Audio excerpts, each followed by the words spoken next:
Finally taking this thing home.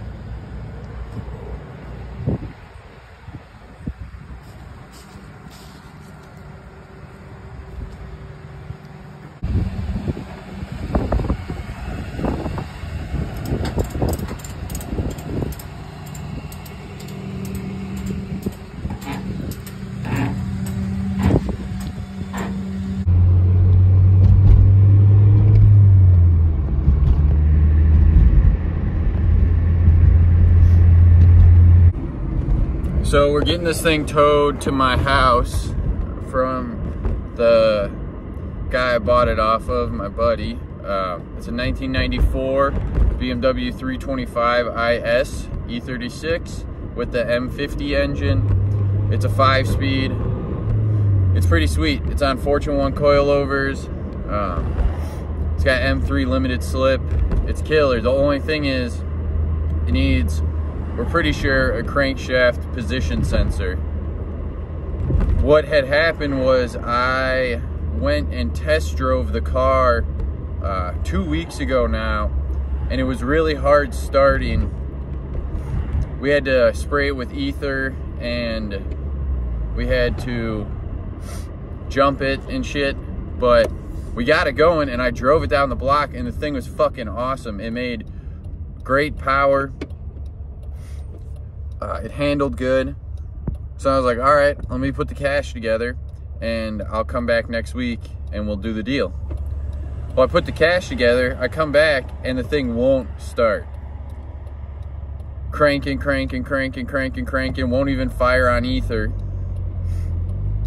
And had to break out the multimeter. Had to start doing some diagnosing. And come to find that the crank position sensor is probably what is the culprit. The fuel pump has,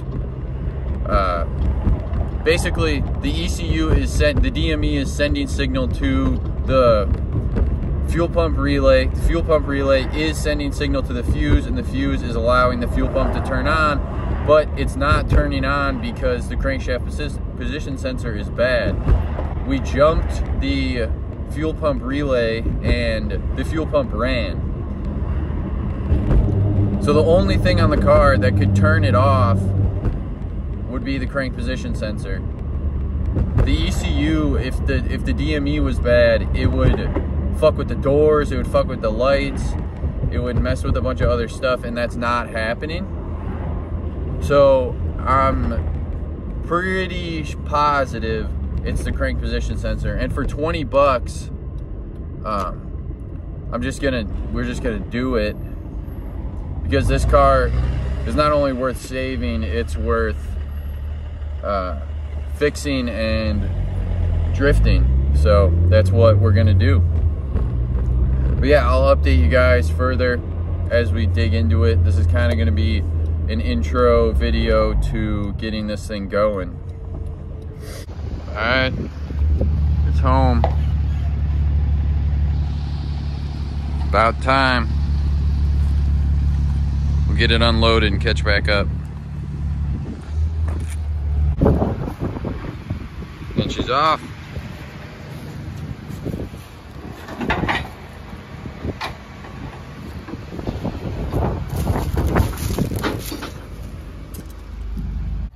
Okay, so we've been working on this thing. We stripped the bolt on the crank position sensor, so I gotta get an extractor bit and pull that out, but I got access to it. It's that bottom clip on the right, kind of like right, where are we here? Right there, that one. But one thing I found is the floorboards are wet. Damp everywhere. Damp under here. I got the battery pulled out. I got this fan running because there was moisture on. There's moisture up there. I'll show you guys again.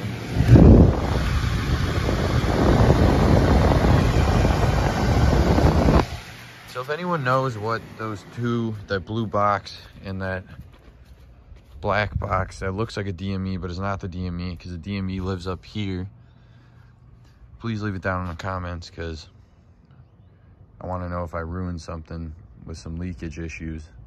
I pulled the pillar off.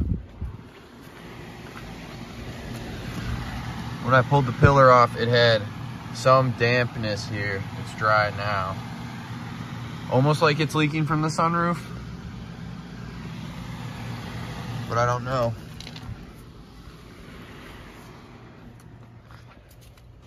But what makes me think that it isn't a problem is because we have power to the fuel pump relay when cranking, and we have power to fuse 18 when cranking, but no power to the fuel pump and no spark. When you jump the relay, it turns the fuel pump on. You can hear it whine. But when you crank, it does not turn on at all. So it makes me think that it's a CPS. So we're gonna continue replacing that, and I'll get back to you. So I cleaned up a lot of the e36. I did some recoloring on the plastics, just with some oil, and I washed it, but there's pollen on it now. In regards to the flood in the back seat, it's damp, but I vacuumed up a lot of it. It's gonna continue to be damp until I could really get in there and fix it. I'm parking it inside when it rains. But besides that, it's looking really good. I'm excited to get it on the road. What I've done is I've ordered a new DME, and soon I'll be ordering a crankshaft position sensor from a BMW one. But I washed one of the wheels and it looks really good. I do have to adjust the fitment. You can tell this side's about that height. And this side's much lower. So that side needs to get raised. The front's okay. I was messing with the hood today. I got it to close, but it needs new like little springs that latch.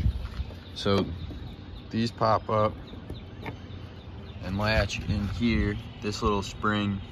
This side comes out enough, but you can see this side, it's stuck in there. So I was working it with some PB Blaster, but I don't want the hood to get stuck, so we're just leaving it there. But it's coming. Next video, hopefully it's running.